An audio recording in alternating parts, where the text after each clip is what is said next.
Welcome to the latest edition of the Watercolors Aquarium Gallery podcast. We are coming to you from the Aquarium Rush Studios located in Grand Rapids, Michigan. My name is Ben. My name is Amy. And I'm Charles. Today we are going to talk about a topic that, I don't know, we're going to see which direction this goes. Sure. We get so many questions in here in the retail store, in the aquarium gallery about, hey, how do you start an aquarium? And sometimes it's literally that vague of a question. Mm-hmm. And so we thought, let's have a discussion that starts out that vague and see what kind of crazy path it leads us down. Yeah, and often the question is more of like, so what kind of aquarium is the best aquarium to start with? Like, the one that you want. That's always my answer. But what does that mean? I feel like I need to go a little Freudian there. Like, so tell me about your mother. Yeah. How do we find out about this person to find out what aquarium they want? And that's usually the direction I go is, well, you know, if you really think about it enough, you can sort of dig down into that root. Why do you want to do this? That's sort of where we all have to figure out why we want to do it before we can get started. Yeah, I do feel like a lot of the time when people are asking me questions like that, they are hoping that I can tell them what they want. And that is not something I can do. Often I think it's people that are looking for that aquarium in a box. Mm-hmm. Maybe that's why the all-in-one kits are becoming so much more popular these days, because you can just, I want a fish tank. Hey, there's one. It says I have everything I need. Yeah, it's one decision instead of a dozen little decisions. Yeah. So here what we usually try to do is not sit down with the customer, although at some point we're going to have the space set up so we can sit down with the customer, but we take time and talk about the fact that that's a really big question in a place like this. Yeah. Yeah. In a fun way, I hope. In a fun way. Absolutely. Yeah, absolutely. Yeah, I usually tell people, like, figure out the space, figure out the budget, and go with the biggest thing that fits in both of those categories. I think you just pegged 2 out of the 3 qualifiers. What's the third? Space, budget, and time. Time, yeah. How much time, how much commitment do you really want to give this? And usually people say as little as possible. That's what I say, at least. I want one that cleans itself. You just get one of them cleaner fish and Don't throw it we in there. all? Yeah, definitely time. All right, so let's break those things down. Let's first talk about, we'll go in the order you kind of just decided was the order. I'll interrupt real quick. The first step should be do some research. Sure. Because I think most people would be better. I'm not saying that people need to come in and know exactly what they want, but it will help a lot of people frame what direction they want to go if they have an idea of what appeals to them. Well, and less intimidating than do some research is find some inspiration. That's a really good way to say it. Yeah. But you should do both. But what's the picture that you saw of a tank that you loved, that you wanted to be yours? Let's figure out how to do that first, and then let's figure out how to whittle that down to what you're willing to do and what you're comfortable with and what's easy enough for you to fit in your schedule. So maybe we can do the West Michigan, break it down into a 3-point sermon and talk about, since we already said space, budget, and time, maybe the 3 categories could be, why do you want a fish tank in the first place? Is it because you want a certain fish, because you want a pet, or because you want a decoration? Oh, but then there's a whole, you want to build an ecosystem, and that's cool too. Yeah. So there you go. I just blew the whole 3-point thing out of the water. Well, maybe I should go back and explain myself a little bit. Because I did make the claim that I tell people to figure out what their space and their budget is and go with the biggest tank that can fit in that. And there are specific reasons that I say that. And trust me, I don't make commission here, so I don't care how much money you spend on your system. But if you don't know which direction you want to go in, if there's not a specific fish or plant or organism that you're doing this for, then as a beginner, to give yourself the greatest, buffer around failure, the greatest volume per fish ratio, that allows for some of those fluctuations at the beginning to become less of an issue. So not everybody needs to have a big tank. True. And you can do plenty with 5 gallons. Some of the nanos out there right now are amazing. Yeah. if a nano is what you want, then do that. If you have the space and budget for a 5-gallon, then do that. But usually people talk themselves into a bigger tank within a year, so I'm trying to help you avoid that a little bit too. I jokingly say to a lot of people, a fish tank is kind of like a boat. You always want a bigger one. Yeah, but in a fish tank, if you upgrade, you still keep the old one. You usually don't keep the old boat. Multi-tank syndrome. That's how that happens. Yeah. Sure. When someone walks in and asks me that kind of question, I always start with what is it that you're looking for? Is there a specific fish that attracts you to the hobby? And of course we get to people, because my kid wants a Nemo, right? And that's a classic one. And there's nothing wrong with that. And we can find ways to do that, right? Right. But I think, like you just said, they want a Nemo, right?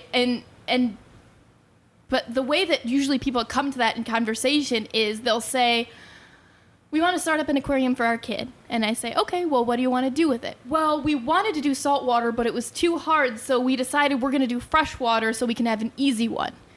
And that's a different tank that I would sell you than if you came in and said, I want Nemo, that's all my kid wants. How do I do that and how do I make it easy? Because that's also a thing. It could be really easy. Yeah, it could be. I tell a lot of people, I'm a very fish-centric person, and I'm not sure if that's come through in the podcast yet. Oh, it has. When I set up a tank, It's kind of why we're all here, Charles. yeah, but like almost exclusively, like when I'm setting up a tank, it's always for a specific fish. It's always because I see what you're saying. that's what I want. You're not a plant person. You're not an invert person. You are a fish person. I'm a fish person. So I'm setting up a tank around these individual fish. I feel like a lot of people will come at it and convince themselves out of a tank that's hard, and you should really be working with the tank that you want to keep. Like, you shouldn't compromise, because then it's not fun. Like, if you're telling yourself you can't have something that you want, like, what's the fun in that? Like, so let's define hard, right? That's the classic question. Well, saltwater's too hard, or a high-tech planet aquarium is too hard. How do we define hard? I think most people are defining hard by either there's too much you need to know, too many variables to control, or too much maintenance. I think there you go with the 3 points again, which, by the way, I do appreciate. And this is where I'll cut in, and this is why I brought up the fish-centricness, because I knew it would come around to that. So, like, when you're setting up a saltwater tank based around fish, I'm not really caring too much about corals and stuff, because that's just not what I'm into. Setting up a saltwater tank like that is not that much different than setting up a freshwater tank for fish. Right. Manage the nitrogen cycle. Make sure the water's moving. Wait, what else is there? Make sure it's that's clean.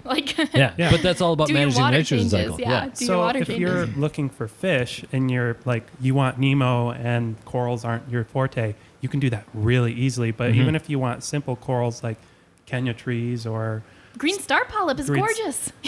they're beautiful and they're really not that difficult. Like, Not any more than low-tech plants. To me, the only thing that makes saltwater more inherently difficult than freshwater is sourcing the water itself. True. Is you probably can't use water right from your tap. Maybe some of you can if you're really lucky in an area that is nothing like ours. But Never found that area. Never found that area. So you do have to source saltwater that's mixed with RO water, either getting RO water yourself or getting it from a store. That's the one thing that I think you really can't get around. But the other things that make saltwater more difficult, quote unquote, I'm doing air quotes. You know, I'm interrupting you on purpose here. Yeah. Right? We should start replacing the word difficult with more work High or maintenance? more maintenance. Yeah. More, we got to find that word, right? That word is out there because it's not harder to do water changes on a saltwater tank. You just have a few more steps to take. Yeah, to me, the most difficult tank to take care of is a beginner tank. Like one where you're just trying to start it up cold with like brand new water, brand new rock and wood, brand new everything. That's the hardest tank both to set up and to maintain to me. A brand new, way too clean tank. Yeah. Yeah. So the reason somebody sets up a tank, there we go. there's a certain fish somebody's just got to have. Or they saw a picture of a fish tank they just love. Or they just want a pet and they can't have a dog or a cat. Yeah. And each one of those is a completely different tank. So Right. even just knowing that amount of information, even if it's just, I want a really cool pet that's going to come out and greet me when I come home, and I don't want it to be difficult. Perfect. I know exactly what to recommend. Set up a betta tank. It's going to be really easy. They're so personable. They're beautiful. It's going to recognize who feeds it.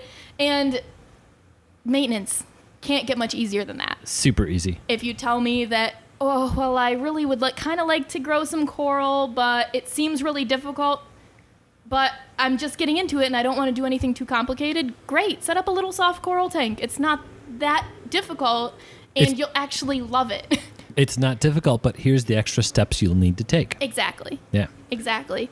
And that's the difference between a tank that's well maintained and a tank that's not. It's not how difficult the tank is, it's how much you love it. I only maintain the tanks that I love. That is so true. Yeah. Yeah. And that's just going to harp back into, you should set up the tank that you want. Right. Right. You know, I'm gonna go another step here. We often talk here about how much we appreciate the Grand Valley Aquarium Club and the members and the organization and the knowledge and the support and all of those fun things that go along with an amazing organization like that. A lot of the people in that club, why do they set up a tank? To breed stuff. Because breeding stuff is fun. Because babies are cool. Which is always interesting to me when we get some beginners in the store, or not some beginners, but some maybe they bought their first tank from a big box store and they followed some of the good directions. They did some things right.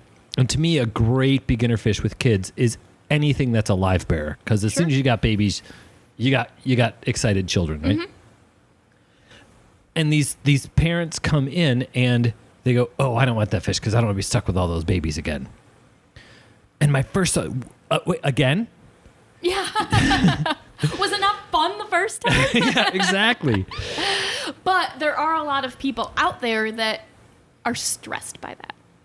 I think the stress for that comes from, hopefully I'm not going to get in trouble for this, but big box stores. They won't take fish. Could be, yeah. Local aquarium stores. I think I'm going to even use the word most here. I know that's a big word, but most local aquarium stores, if you have an overabundance of fish. I will say I can't think of one that doesn't take in fish. Yeah. Off the top of my head. Yeah. I have that occasion where there was a fish I did not have room for and couldn't take it. Yeah. But that is a very, very rare thing. And one of the things that we say around here is even fish that we don't think are appropriate, we'll take in. So if there's some kid who wants to show up with a bag full of guppies and wants a quarter a piece for those guppies, of course we're going to take those guppies. That was how we ended up with 200 guppies one summer. I know, right? Totally worth it, though.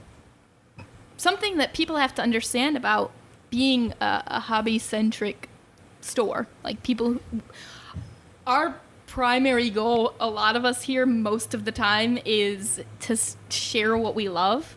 So if taking in your batch of guppies means that you are really excited and you want to keep doing it and you want to set up another tank so you can breed prettier guppies, and you like that fire is what we're trying to light under people, you know, because we're passionate about it and we want to help you find what area of this you are the most passionate about as well. I think we just did an excellent job of taking 15 minutes to get to step one. Right. Yeah. Step one is get excited. No. Step one, find an aquarium store where the people that work there are excited. Yeah. Was that deep? Was that good? What do you think? I know specific customers who maintain specific type of fish only because I get too excited about them when they're in the store. I know at least two people you're thinking of right now. Yep. Yeah. Yeah. That type of passion can be infectious, and that's part of the fun of the hobby, and that's why we try to encourage other hobbyists, because like if we get excited and someone else gets excited from that, it becomes a feedback loop where now I'm even more excited about it because someone else is excited about it. And all of a sudden you're setting up 2 or 3 clownfish tanks at home. And That's exactly what happened. Yep. I do love that feeling where I'm working in the shop and somebody comes in bursting and says, "Is Amy here? Is Amy here? I gotta tell her. I gotta tell her what I did. Yeah. I gotta show her a picture. Or I gotta show Charles how cool my bettas look." Of course, it's gonna be bettas for Charles. Wild types, of course. Yeah. But that is one of the best feelings in the world when some customer comes in so excited. Particularly one of those customers that comes in and goes, I'm at the end of my rope. I don't know what to do. I'm either going to flush all this down the toilet or maybe you could help me. And turning one of those people around, that is the best. Yeah. That is my favorite. So, like, maybe we can wrap all of this section up and say the first step to starting an aquarium is to find your people. Yeah. Find the people who, and that works for any task, right? If Yeah. you want to do something, Yeah. find the ones who are already doing it and who want to be doing it. A good store, a good aquarium club. Maybe it's even just the right person at an okay store. Sure. Yeah. Find the right people. Or online. Online, yeah. I 100% agree with this, though, because I think it was brought up in the intro, but I was out of the hobby for a while. And meeting Ben was a big step for me to get back in. And Ooh, I'm a right people. now I'm all in. Well, yeah, I mean, the 3 of us getting together, right? We're doing this. How many projects did we start, like, immediately after Charles started, just because of how much, like, passion about a subject grows among people who are also passionate about it. Passion and enthusiasm goes a long way. Yeah. Yeah. All right. So maybe we need to go from our, like, sort of, this is very, I don't know, our dreamers speak. Ethereal. But, yeah, like the practicalities. How do you actually start a tank? Yeah. All right. So if you're going to walk into a store, what are some questions the average person can ask to find out, is this the right place for me? So when I was just a hobbyist, this was when I was getting into saltwater and I was recognizing the challenges associated with keeping saltwater fish, particularly at that time, and the lack of information. There might have not have been this, I don't know, this crazy thing that all you crazy kids are doing these days. The I think it's called the intranet or internet, right? So we did not have something called the internet where we could go and research a fish. We had to either have a book or walk into a store. And I will never forget walking into a store in a town near us, not actually in this town. I'm saying all of those things to make sure I'm not picking on anyone in particular. And I walked into the store and I looked around and they had a pretty decent sized saltwater department and a pretty decent sized freshwater department. And I remember some of the old timers in the aquarium club and people that I knew that had been in the habit for a while talking about this store as being like, man, they're just the coolest. So this would have been circa 1997 or 98. Okay, so the internet was new then, but it wasn't really a big deal.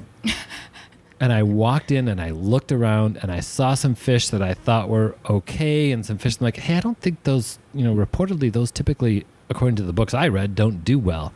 And I walked up to the guy working and I said, hey, do you guys do anything with captive bred marine fish? Because that was just becoming a thing. Mm-hmm.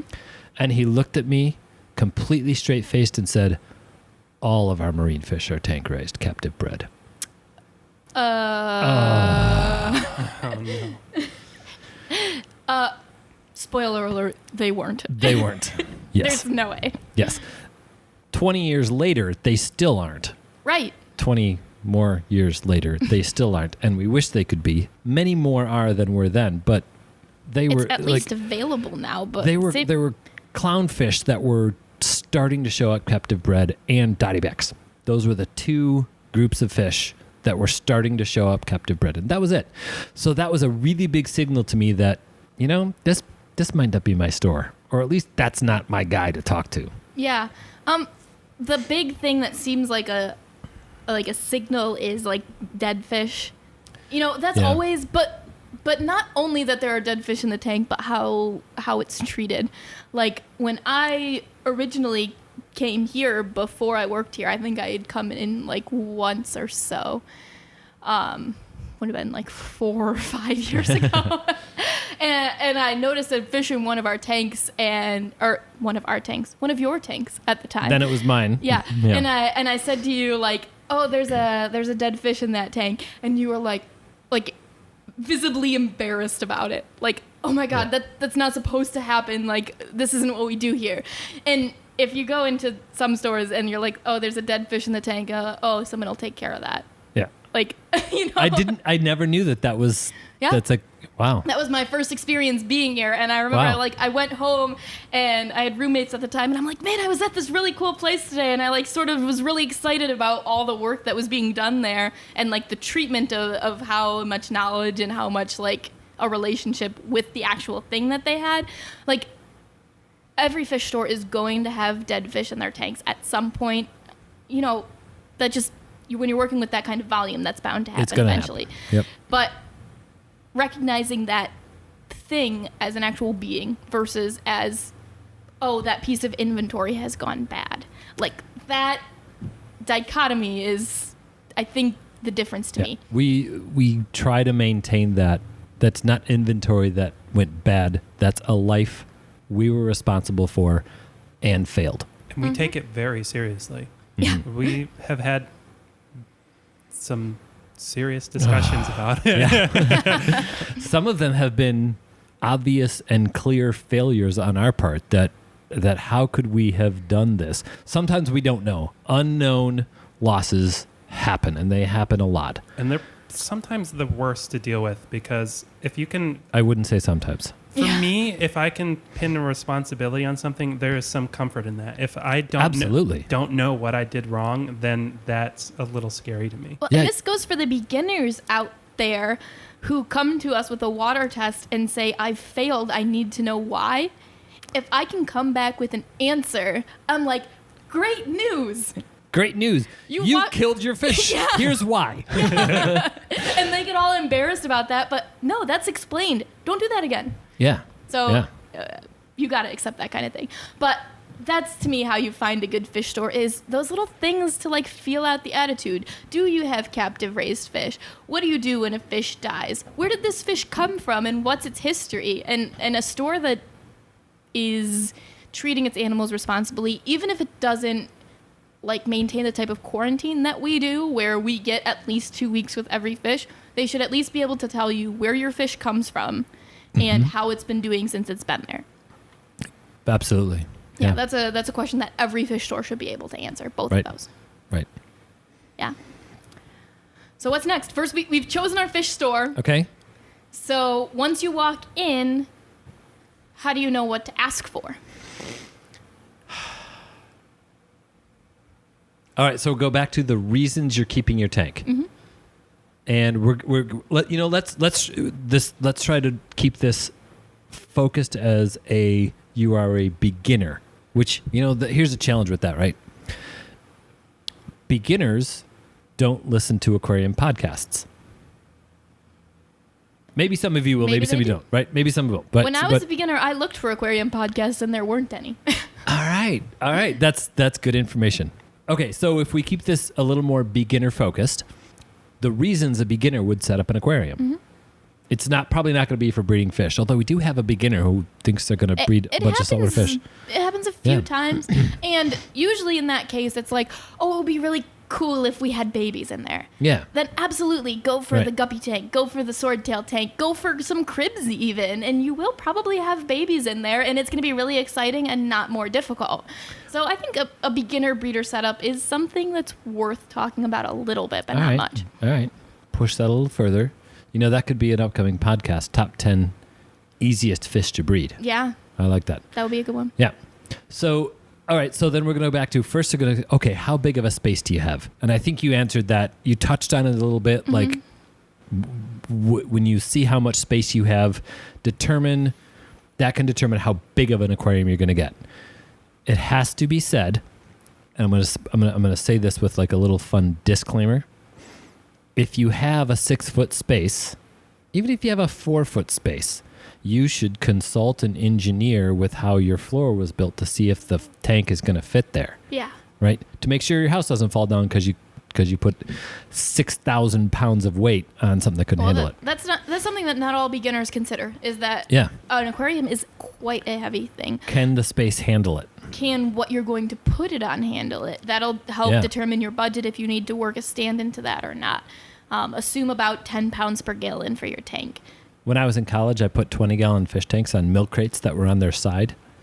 And after 2 weeks, they were like leaning like an inch. It's a miracle that I did not have a fish tank dump over. So milk crates on their side, bad idea. I was wondering about doing that, so now I know not to. All right, now you know not to do that. But I was a college kid, right? I'm trying to set up as many tanks as I could fit. Okay.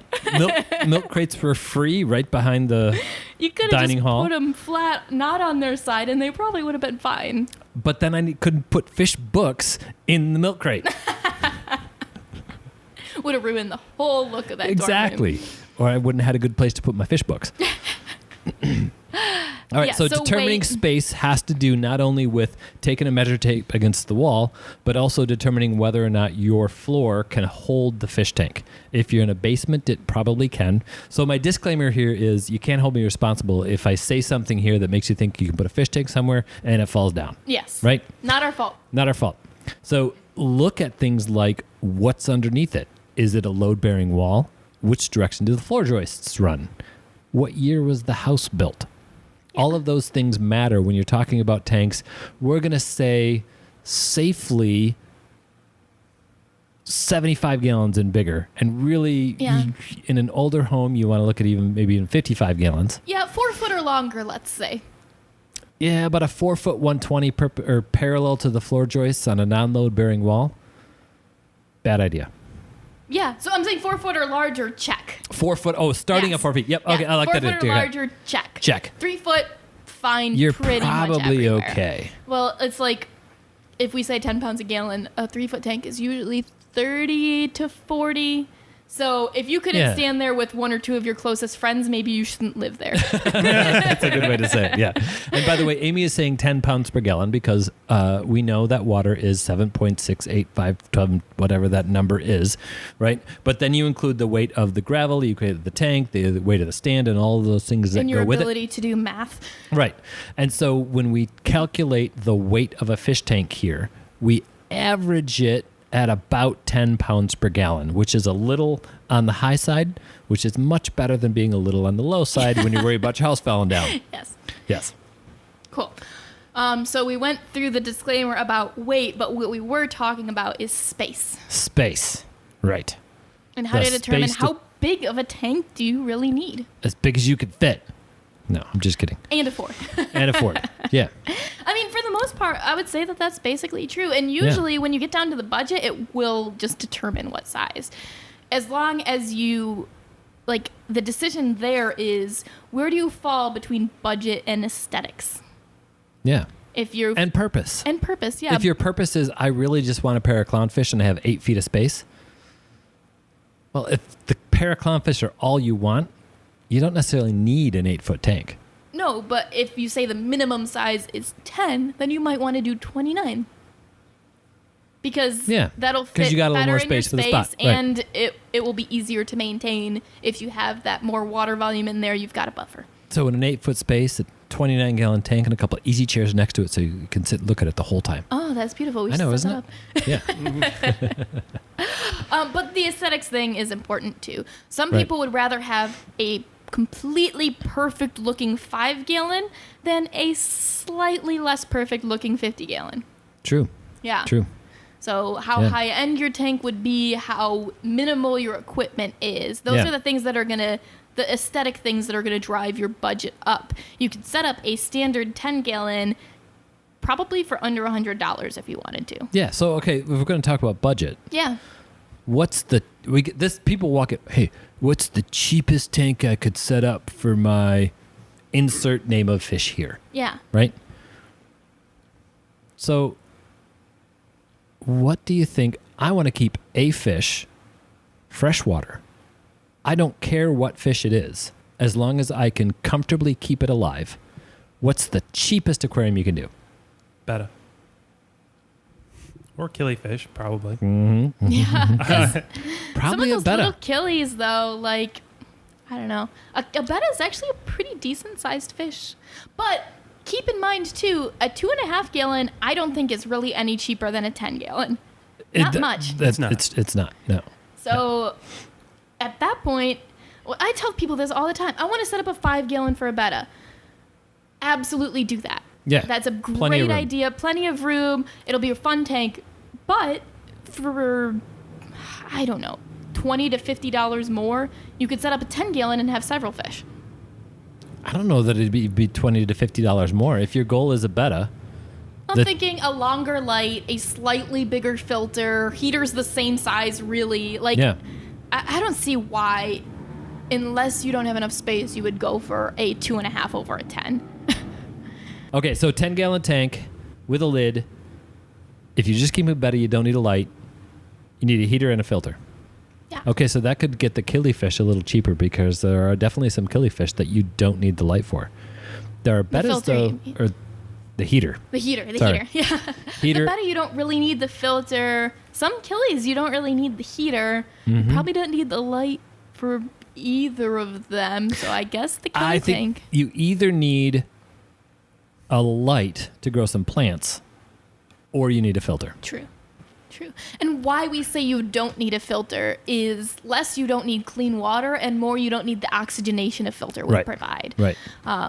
So I know, like, people who are really, like, betta people are going to get on us for that comment. The betta police are going to... Betta, you need to have at least 10 gallons, filter, heater. And they don't need the oxygenation a filter provides. They do need clean water. Right.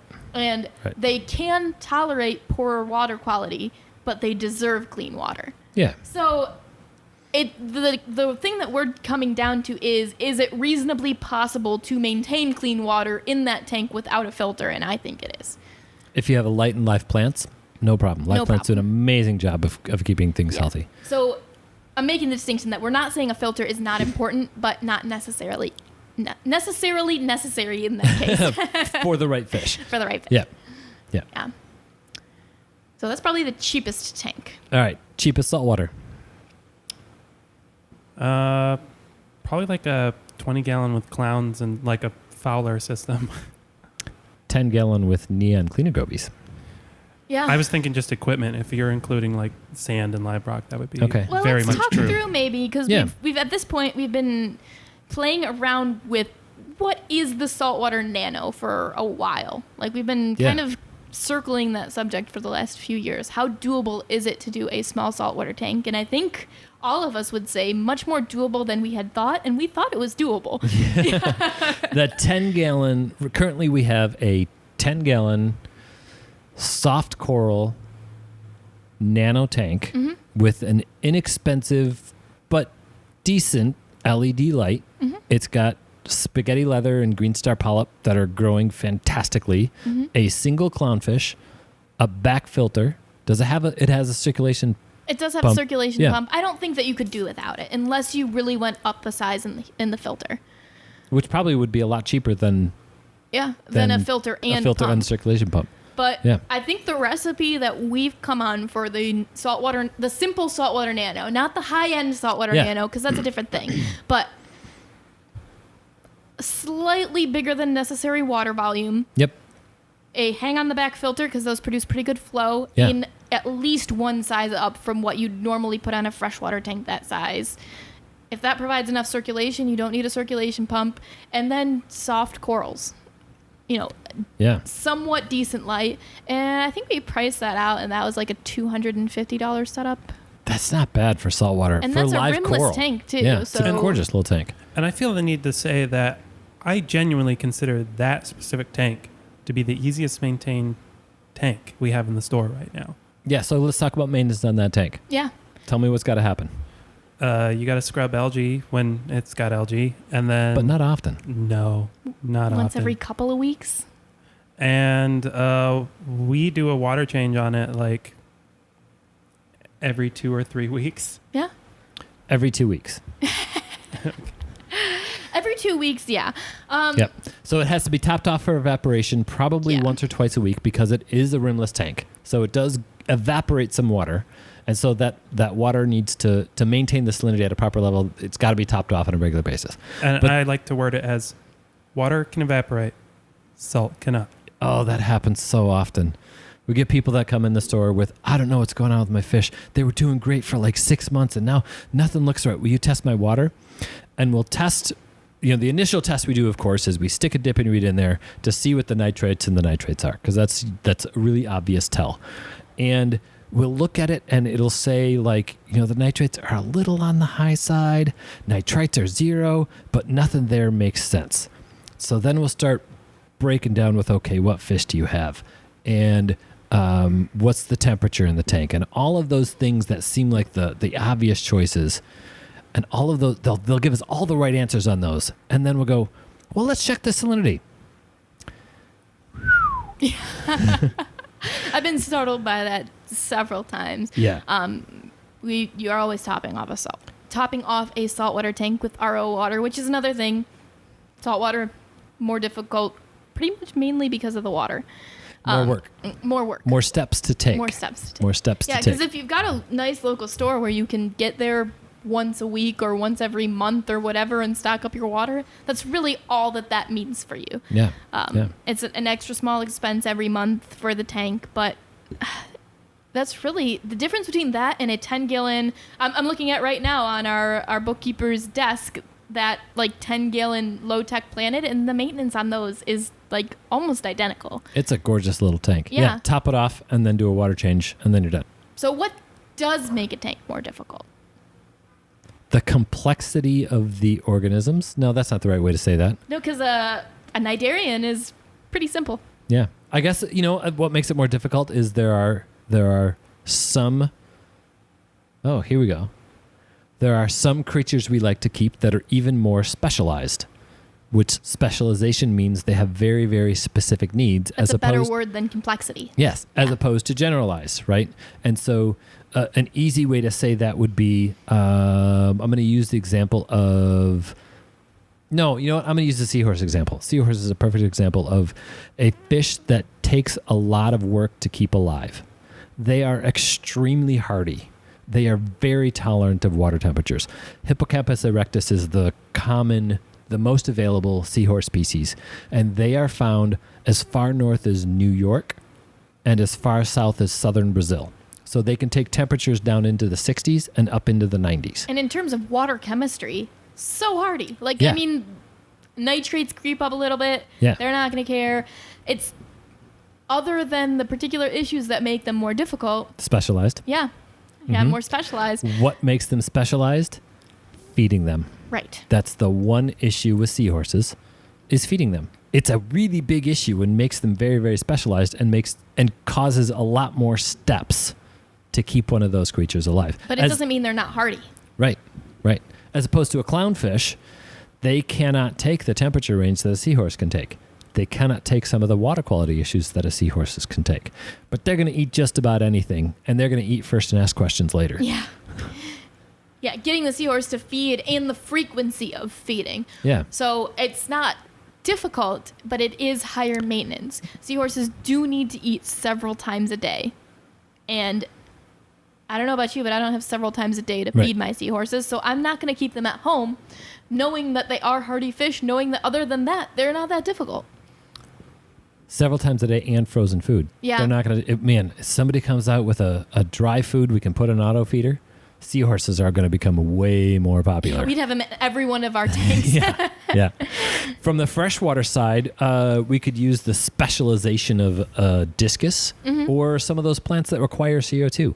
Lots of plants don't require CO2. They can live in all kinds of conditions. But that specialization that, as Amy said, more difficult, or as I'm trying to convince us all we should stop using the word difficult and use the word more steps to take. Adding CO2 to a freshwater tank, increasing the temperature for a discus, or making sure calcium levels are maintained perfectly for some of the acropora corals. Yeah. Charles, you're being very quiet. I know. I'm just thinking because when we start getting to these like extra steps things, they're typically not things that I do for myself because I stop at fish. Yeah. So then, and that's what works for me, and that's what I enjoy. We frequently joke that I don't keep planted aquariums. I keep fish tanks that happen to have plants in them. Because it's better for the fish. Because it's better for the fish. Yeah. And I think maybe that's the central point, is that I think that there truly is a low maintenance aquarium. I'm not going to say easy. A low maintenance aquarium for every category of types of aquariums. Yeah. If you can identify what that is and choose, okay, I'm going to start at what is the base level of knowledge that I need for this, and what is the base level of maintenance that I need for it. There's that for planted aquariums. There's that for reef tanks. There's that for fish-only saltwater tanks. There's even that for breeding tanks. Absolutely. So if you identify which area of the hobby that really draws you in, commit to it and start from there, and start at the bottom rung and keep working your way up. Yeah. Yeah. Going back to the whole concept of keep the type of tank that you want. Yeah. I think a lot of people are overly intimidated by specific type, like any type of specific tank. Oh, planted tanks are too hard. Oh, saltwater's too hard. And even though I don't keep tanks like that, I don't think they're difficult. That's just not what I want in my tank. So, and just because you feel like you don't know that much in the hobby, like that shouldn't be intimidating to you. We sitting here at this table, we don't know everything about the hobby. I know things Ben doesn't know. He knows things I don't know. Every day we're... Yeah, what? Yeah. We're always Just kidding. Learning from each other. And that's part of why I think, at least from my perspective, the dynamic works. We're always building on each other. And so I think that's what's important to keep in mind in the hobby. No matter how much experience you have in it, you're still learning. You still don't know as much as you think you Never stop learning. Yeah. So maybe then, to get a little bit more practical information out there, let's go through some options of equipment and go through what is the best piece of equipment for different types of tanks. So what is the best filter for an aquarium? We get that question a lot. And of course, the answer always has to come back to depends on the aquarium. Right. If I'm doing a planted aquarium, a canister filter or an internal filter. I don't want that much gas exchange at the surface. I want it to take place in my plants. And you don't really need that extra oxygenation that a hang-on-the-back filter or any of those extra oxygenating filters are going to do. So either an internal or a canister for a planted tank. What's the cheapest? We get asked that all the time, so that's why I keep harping on that. And a cheapest is probably going to be a sponge filter, and they're big and ugly. I think a sponge filter works for most types of tanks, but it's pretty much only going to be biological filtration and a little bit of mechanical. So if you're running a tank that needs chemical filtration, it's not the filter for you. So we need to show you a little experiment sometime. And the mechanical filtration of a sponge filter is phenomenal. Really? Yes. Yeah, I've never played around with it, but I usually have skipped past that point and either gone for a hang on the backs or canisters. Right. Yeah. So take a tank sometime that you know is like full of cloudy stuff. Mm-hmm. Stick a sponge filter in it. It's impressive how much that sponge will take up. As long as there's good movement of that water that keeps those particles in suspension, that sponge filter will suck them all up and do a great job of it. Yeah, I would like to play around with that a little bit. But they're fantastic filters for like breeding tanks. Yeah. All of my tanks right now have a sponge filter, even my saltwater tank. And it's not for any purpose other than I had set it up with a power head on top of it in the previous tank, and I thought, it's extra biological filtration and water movement. Yeah, it works really well. There's nothing wrong with that. Yep. So what about something that we rarely have been talking about, an African cichlid tank? What's the best filter for that? Who wants to keep those? No, I'm just kidding. Don't keep that in there. There's some amazing episodes. Yeah. African cichlids, to me, it's going to be about good mechanical filtration and good oxygenating flow. I like either a hang in the back or a wet dry filter for an African cichlid tank. Yeah, especially if you're keeping them with the kind of density that a lot of people do. A wet dry filter has, and another way I think more people might be familiar with sump as a word, but have a general idea of what that means and not a specific idea of what it actually is. But you can have a reservoir underneath the tank if you've got a tank with an overflow. So it both increases the water volume and increases the filtration capacity if you've got a densely populated tank. And that wet-dry feature has a tremendous amount of surface area for growing the good bacteria and does a great job of oxygenating. And so a way to think about that is water that is stagnant loses oxygen. As far away from stagnant as you can get, the more oxygenating it is. So the act of that water splashing all over those bioballs and through that drip tray just does a tremendous job of getting as much oxygen into that aquarium as possible. So yeah, in a big African cichlid tank, I don't think you can beat a wet dry filter. All right. What about a fish-only saltwater tank? As I'm looking at those tanks and... Okay, so fish-only saltwater tank, basically you're going to set it up like a reef tank. Don't put lights on it. But then do pretty much the same stuff. Maybe a little bit better mechanical filtration because typically if it's a fish-only saltwater tank, the feeding is going to be a little heavier. Because a lot of the time it's a predator tank. Yeah, yeah. But when you move water around live rock, it's hard to beat that for filtration. Put a sump underneath it that's got a really good protein skimmer in it. Maybe you want to beef up that protein skimmer a little bit if you're going to keep a bigger population of fish. Put good mechanical filtration in it, something to catch the junk and change it often. Like some filter floss or whatever. Yeah, but that's the same advice I'm going to give for setting up a good reef tank. If you're going to do a good sump on a reef tank, yeah. Let's just put a pin on that real quick. Okay. I want to make a counter offer. So you said fish only saltwater aquarium. Yeah. So like for me, my current saltwater tank is a low density saltwater aquarium. Mm-hmm. I have a hang on the back filter and a sponge filter run by a power head. Size matters. It's 30 gallons for 2 clowns. Right. Yeah. One of the main reasons for putting all of this big expensive equipment on a saltwater aquarium, particularly on a big saltwater aquarium, is the cost of saltwater. So on a tank like Charles is describing, on a 30-gallon aquarium, doing a 10 or 15-gallon water change on that tank, not too big of a deal, right? The cost of that salt water isn't big, and then you're doing a 30 to 50% water change on that tank, which is fantastic. You are taking care of a lot of issues with doing a water change of that size. On a 200-gallon reef tank, if you want to do a 50% water change, 100 gallons of salt water every week gets a little pricey. And again, going back to the amount of steps you want to take, I think that's too many steps for most people. Yeah. So on a 200-gallon reef tank, thus the need for a nice big fat protein skimmer, better biological filtration, better mechanical filtration, better chemical filtration, something like a media reactor to take care of phosphates and nitrates. Charles is going to take care of phosphates and nitrates in his tank with water changes. Yep. Charles is going to take care of the excess building up of organic debris with water changes and mechanical filtration. Yep. Right? On a big reef tank, that's not practical. So that extra equipment, making a big saltwater aquarium with more stuff in it more expensive, is all about the cost of saltwater. And we're gonna use the word cost to describe not just the dollar amount, but the amount of work it takes to do a 200-gallon or 100-gallon water change on a 200-gallon reef tank. 15 gallons out of a 30-gallon tank, not that big of a deal. And I think it's not just cost, it's cost over time. Yeah. Because we're assuming if you're setting up a 200-gallon reef, I would like to assume that you'll have it set up for at least 5 years. Hopefully. Because it's not cheap. That's a lot of work. So you might be spending a little bit more upfront for a protein skimmer and a media reactor. Mm-hmm. But if you factor in the cost of the salt and the cost of your time over that 5 years doing... Maybe you would have been able to get away with monthly water changes, but without the skimmer, without the media reactor, you might need to do weekly or bi-weekly. Yeah.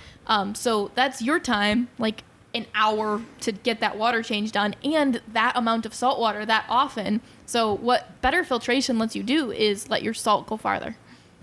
Absolutely. Yep. This was exactly the discussion I wanted. I wanted to present, there's an alternative way to do it, Yeah. but it only works for a specific reason in a specific situation. There's a reason why we steer people in the direction we do. Yeah. For sure. Yeah, I wouldn't set up a big reef tank without a protein skimmer. Are you kidding? I don't want that work. Neither would I. Address the 3 kinds of filtration. Yeah. Those 3 kinds of filtration are chemical, mechanical, and biological. Let's define those a little bit further. So mechanical filtration is the one that seems obvious, and that's part of the reason that the cartridge filter is such a popular filter option for many, many people, because it makes the most sense. People think, I'm going to filter water, so I need to put something in, and when that filter gets clogged, I can throw it away and put something in its place. Although there's truth that is good mechanical filtration, you're filtering out the particulates that you can see. It's not necessarily the right way to do it, because it doesn't address the most important, to me, what I would consider the most important aspect of filtration, which is biological filtration. We're going to bypass biological filtration for a half second here and get to chemical filtration. Chemical filtration is the removal of pollutants that are not biologically controlled or cannot be removed mechanically. The classic version of chemical filtration is carbon. Yeah. I think like the part of what leads people into thinking that a filter is collecting waste and throwing it away. That's what we use in our fridges. That's what we use in a filtering pitcher that we'd put in our fridge. But usually those are just carbon filters anyway. Right. So it's chemical filtration, and carbon you do need to exchange. Yeah. If I'm overfilling my tank, can I just get a bigger filter for it? Won't that solve the problem? No. Yeah. So the nitrogen cycle, of all of these things we've been talking about, there's one universal truth, and that's the nitrogen cycle. Yeah. There's no getting around that. There's no getting around it. And in every one of these aquariums, if you get the temperature right, some things with the amount of minerals in the tank or lack of minerals in the tank, that can cause some reasons for specialization. But no matter which tank we're talking about, there is a fun exception. No matter which tank you're talking about, you have to be addressing the nitrogen cycle. Yeah, and it's going to happen whether you address it or not, but it's better to have control over it. Yeah. So nitrogen cycle simplified. All right, nitrogen cycle complexified at first. Go for Charles. Go for me. Yeah. So use lots of big words, and then we'll break it down. Yeah. So fish waste is ammonia. That is ridiculously toxic to basically any organism. NH4. So there is a specific genus of bacteria that can take that, and they will convert that into nitrites, which I think is NH4? NO3 negative. NO3 negative. Thank you. And we really put him on the spot here. We're doing your job here, buddy. I know. So nitrite is mildly less toxic, but still very toxic. So then there's a second type of nitrifying bacteria that convert nitrites into nitrates, which are only toxic at particularly high quantities, but they can cause problems at like 25 parts per million, depending on what you're working with. NO4 positive. Yes. And so that is cool, because nitrifying bacteria, what they're doing is they're adding oxygen onto these nitrogen compounds, and as there's more oxygen on them, that makes them less toxic. Nice. So the breakdown of what we're talking about. Who, me? So basically, the breakdown of this is that fish waste is converted to safer materials. Decomposition. Yeah. Yep. Exactly. So in I guess we can't just say fish waste, because there are other things that decompose in a tank. But anything that decomposes into a tank, that beneficial bacteria will convert it into nitrate eventually as it gets through those steps, and it will become safer for your tank. So if you see ammonia in your tank, bad. If you see nitrite in your tank, bad. If you see nitrate in your tank, okay, that's normal, as long as it's not too high. You just described to me what the perfect water test is. Ammonia 0, nitrite 0, nitrate low but present. Mm-hmm. If ammonia or nitrite show up on a water test, something's wrong. Because it means that bacteria is not processing those steps the way that it should. Either not enough bacteria or an excess of organic material decomposing. Yeah. If nitrate is not present, something's wrong. Although the goal is to have nitrate as low as possible, 0 is unattainable in a healthy aquarium. It may be attainable, but I don't know that it's healthy. I was like, Densely planted aquarium with 2 fish. Yeah, or those people, and some people are purists about testing, as in, if I see any nitrate, it means my tank's not clean enough. I haven't been doing enough water changes.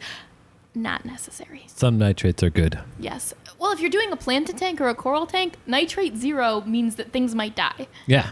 Yeah. Because there's not enough for your plants or animals to use. Right.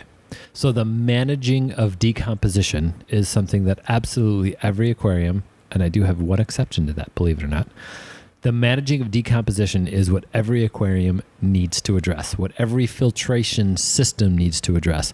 Even if that's simply my plants are my filter, those plants are still managing decomposition, the breaking down of organic material. That's certainly something you need to be conscious of. And that's, to me, the main purpose of a filter. Right. Like, you can add carbon as a chemical filtration. Yeah, it should be in your filter because that's where the most water's passing through. You can mechanically filter your tank yourself by scooping stuff out or vacuuming stuff out, but you cannot biologically filter your own tank. Right. Yeah. Right. and I feel the need to explain exactly how you're contributing to your biological filter. Excellent. So nitrifying bacteria live on surfaces within your aquarium. So when you're adding live rock into a saltwater tank, or you're adding a sponge filter into any aquarium, what you are doing is increasing the surface area within your aquarium for these nitrifying bacteria to live on.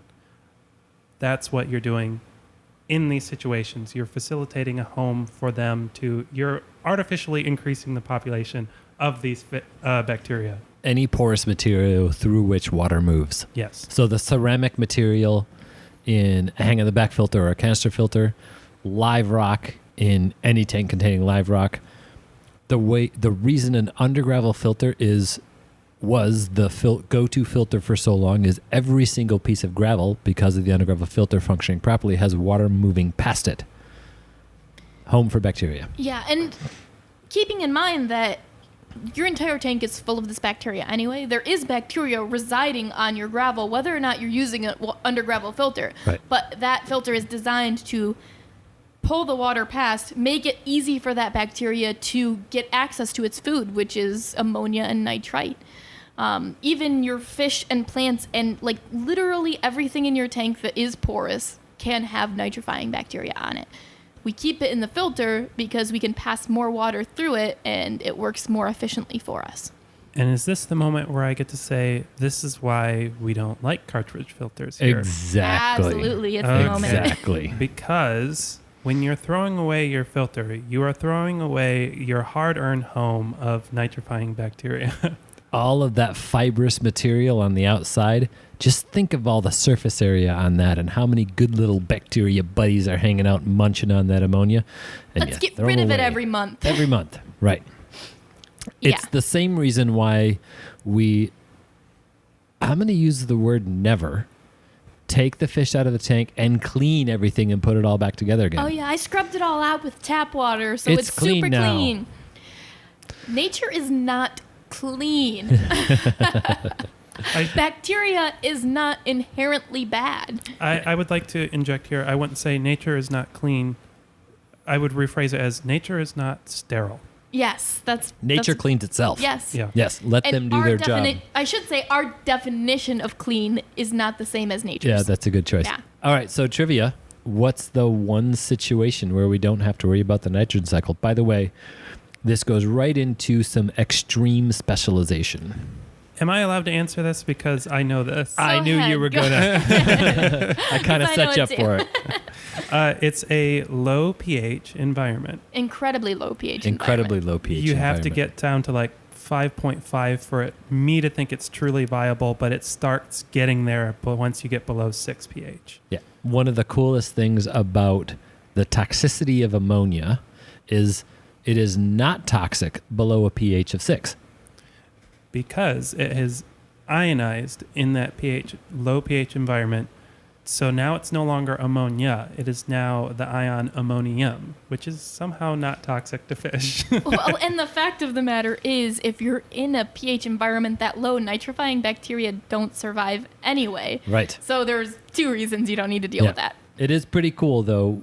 It was an epiphanal moment to me when I learned that, A, nitrifying bacteria can't survive below a pH of 6.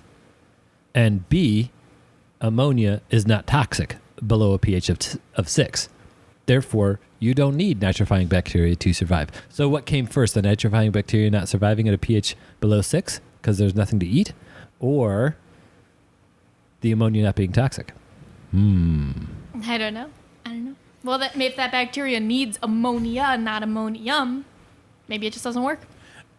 Also, a really fun fact about these types of aquariums, ammonium is much more readily taken up by aquatic plants than some other forms of nitrogen. So I've been experimenting with tanks where it's low pH environment, low fish density, and a lot of plants. According to Wallstead, I believe, of the different forms of nitrogen that are commonly taken in an aquarium, ammonium is going to be the first one taken up, I believe. Yeah. Okay, just making sure I don't cross my references here. No, and so she just referenced the book The Planted Aquarium by Diana Wallstead, which is a very, very cool book by a really cool lady. And she uses a dirt bottom aquarium and she backs it up with a whole bunch of really cool science. She's hard to mess. She's somebody you don't mess with when it comes to arguing the science of the Planet Aquarium. No, and a Wallstead style tank does not necessarily have a power filter on it. Right. Yeah. Right. Because that filtration takes place in the plants. Anyway. We digress. We do digress. It happens here. But that is a great exception that is not meant to be taken as an acidic aquarium is easier than a standard aquarium with a filter. I know, you're right. And I almost didn't go there because of that. It needed to be said, though. There is an exception. Yeah, there are an exceptional amount of challenges that come along with trying to maintain a pH below 6. Oh, absolutely. And really, keeping pet bacteria is easier than that. That's a good way to say it. And that's really what we're all doing, is keeping pet bacteria that allow us to keep pet fish. Yep. That all said, I do think these little side quests in our conversation are important because I think it really helps contextualize to whoever's listening to this why we have that long pause when someone says, so how do I set up an aquarium? Because we're like, what aquarium and why? Yeah. And then when somebody uses the word, well, I always, or I never, or you can't, I'm like, there's so many exceptions. Yeah. They might not be good exceptions, but they're there. Yeah. And cycling a tank and the nitrogen cycle, and those are like big scary words that you see on forums and see online, and taking it down to keeping pet bacteria is the easiest thing to do. You give them food and you clean the tank.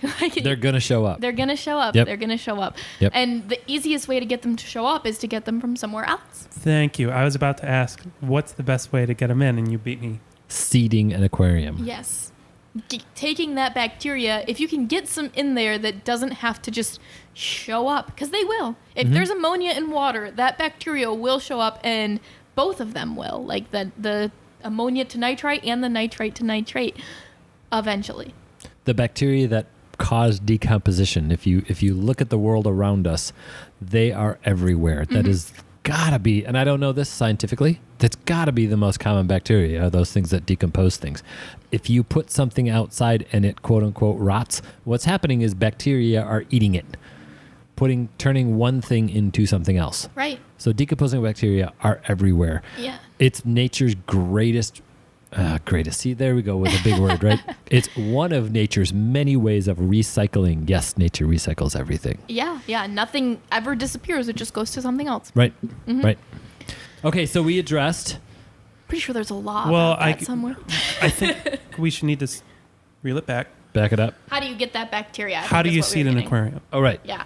Right. Because the common method that I see passed around, I think the most frequently is the cycling with ammonia thing. Like, that's what you always see on forums because it sounds really techy and complicated, and it absolutely is. I've never done it. I've never started with pure ammonia and tried to cycle a tank. I'm telling you right now, I have been keeping tanks for 18 years. I have never done that strategy, and I never want to. No. I'm going to make you one of these days to try it, just so you know. Yeah, we probably, like, especially because it's a method that I, say I don't like so often, but it just seems like a lot of work. I should probably start from scratch and try doing it.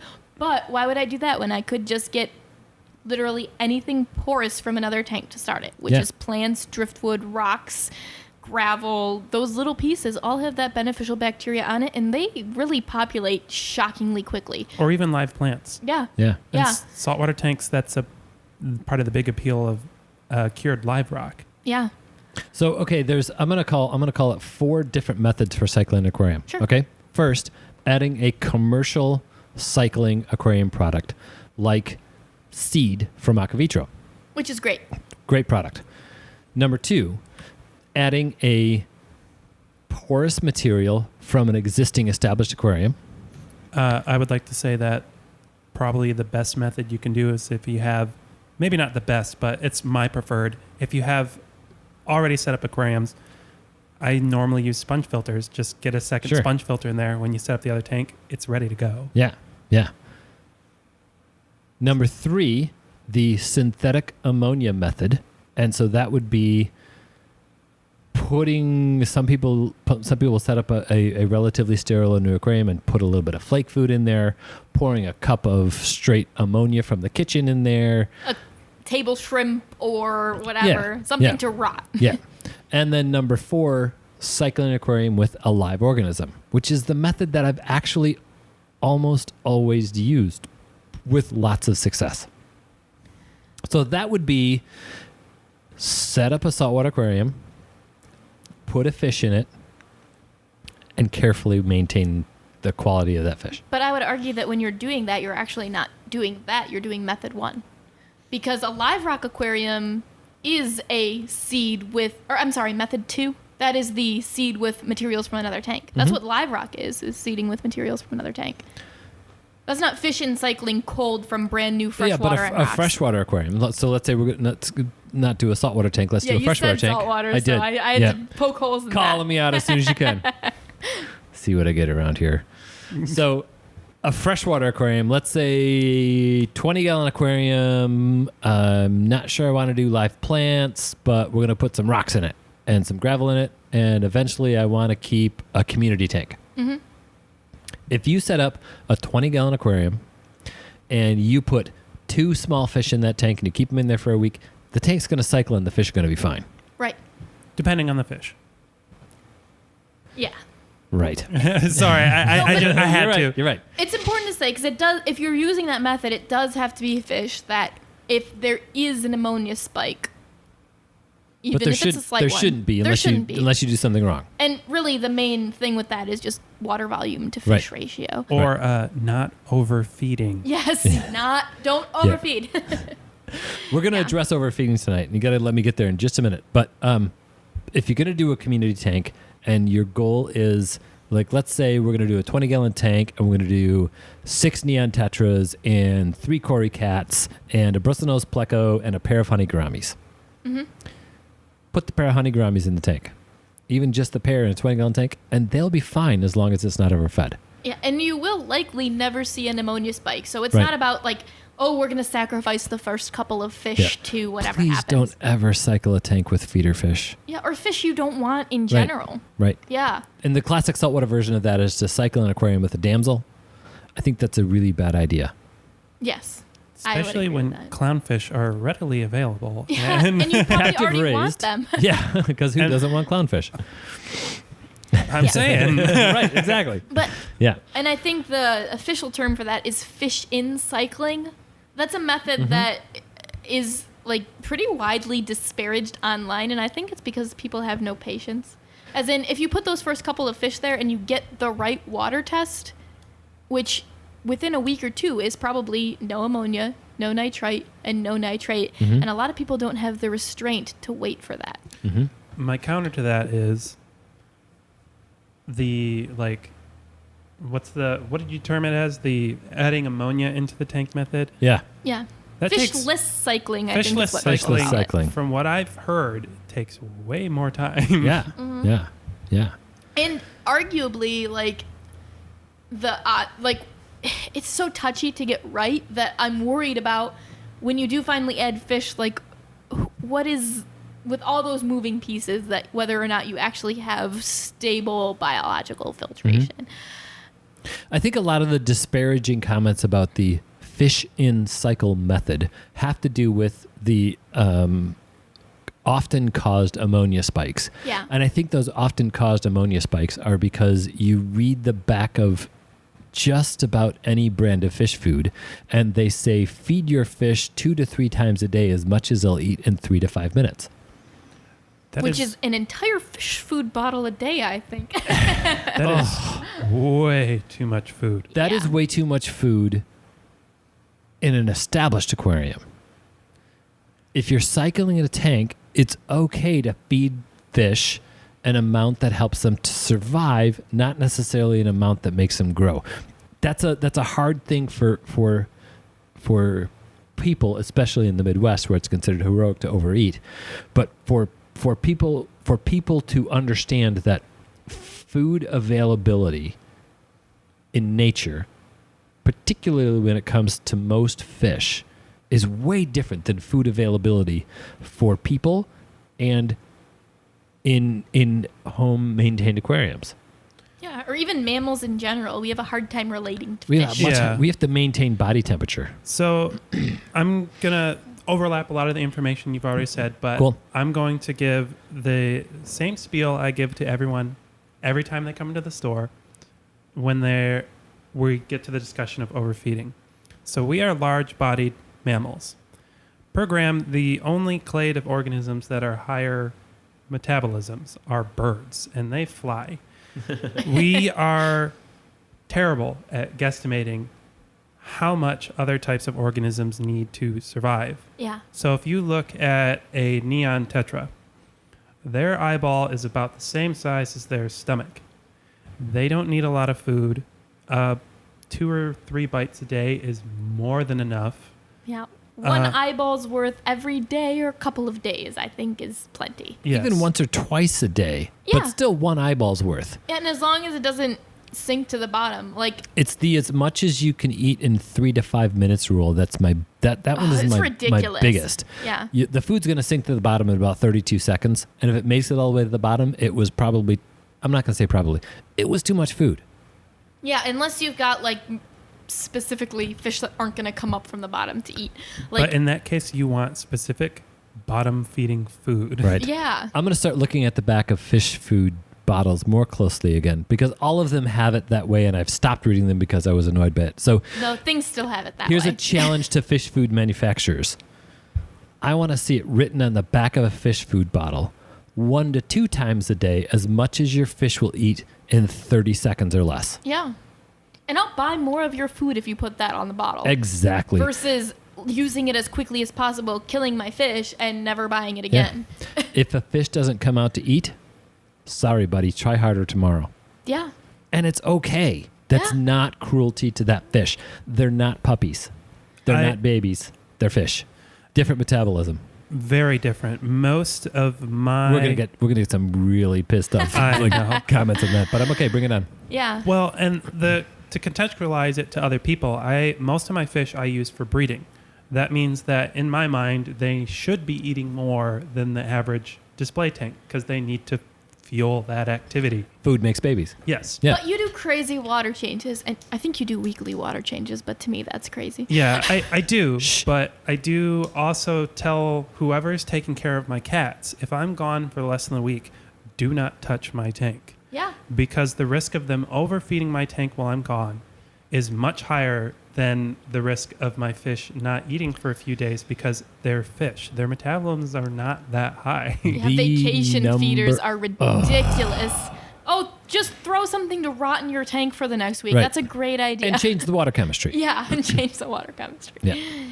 Yeah, it's better off for your fish not to eat than for you to put a vacation feeder I in almost there. brought that up as a like if you're going to go into a fish store and try to decide if it's the fish store for you, if you see vacation feeders on the shelf, run.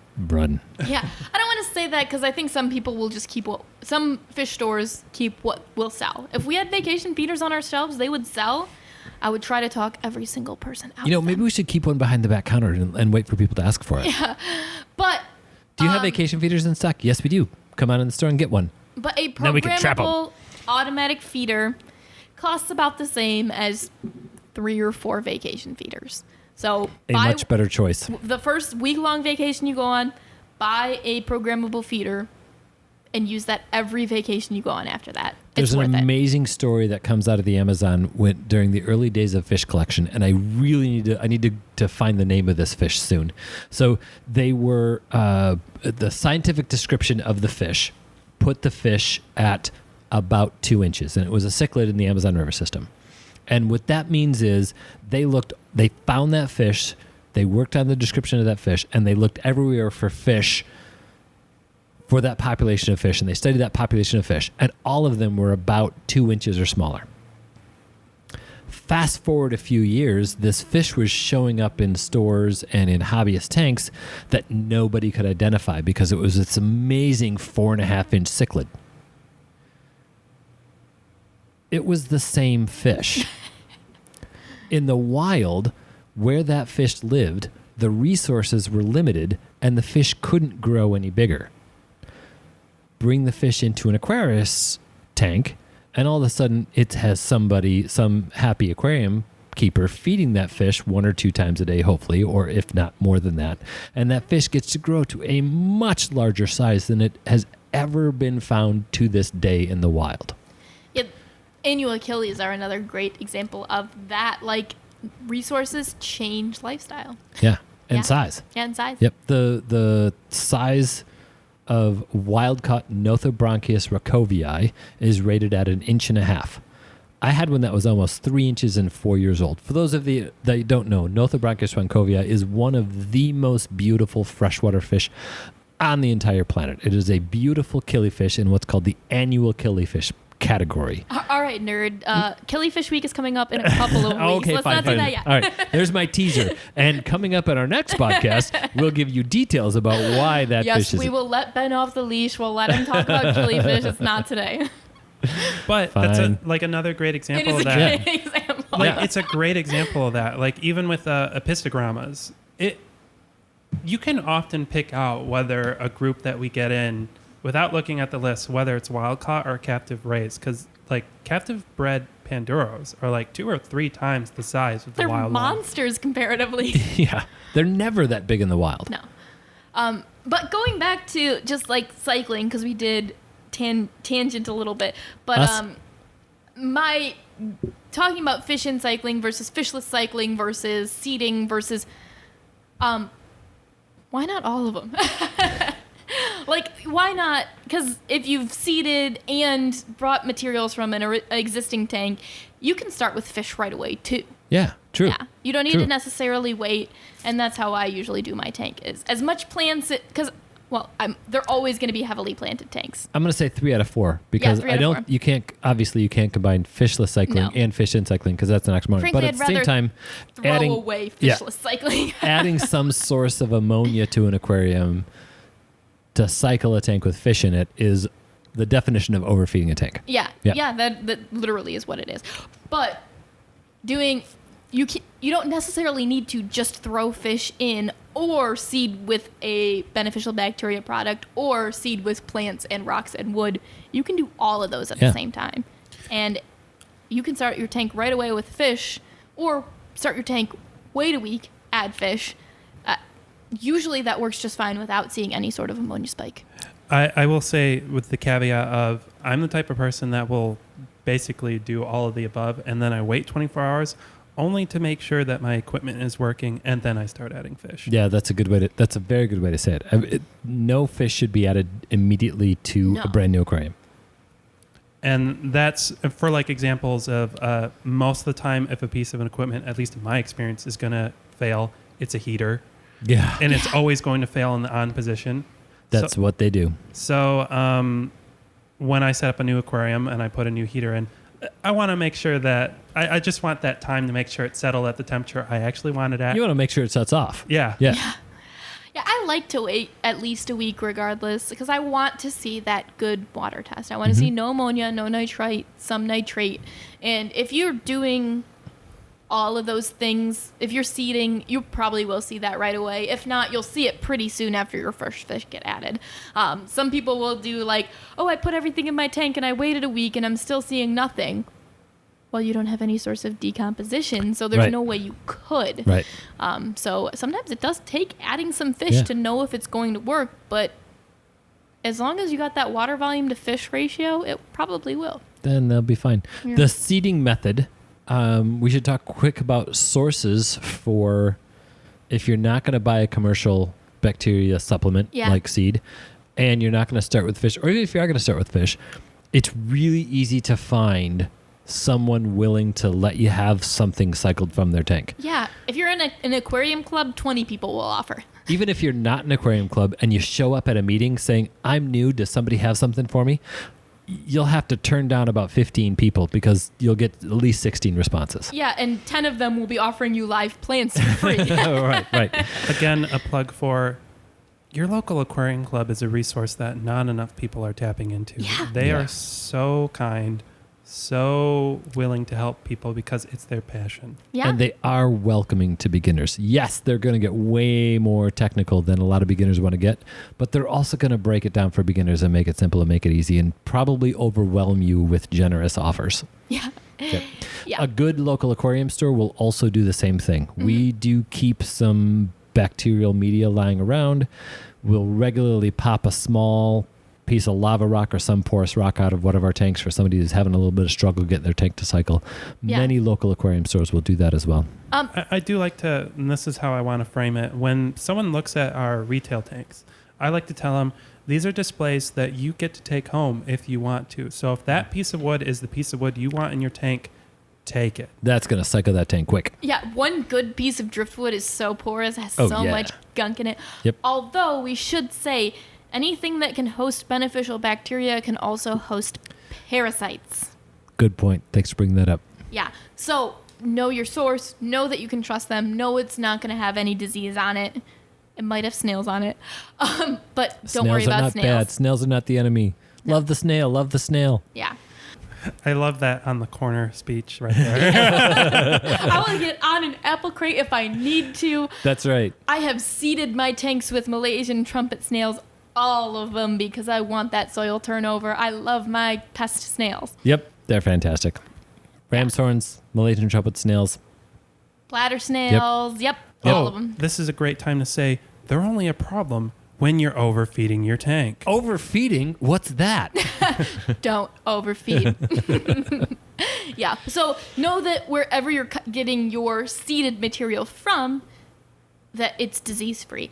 And if you can't know that, go for a bottled product. And I know the Aquavitro stuff works. I know the Zegem stuff works. I can't speak to any other brands, but there are brands out there that do definitely work. I think it's Nutrifin that makes the product called Cycle. Okay. Good stuff. Yeah.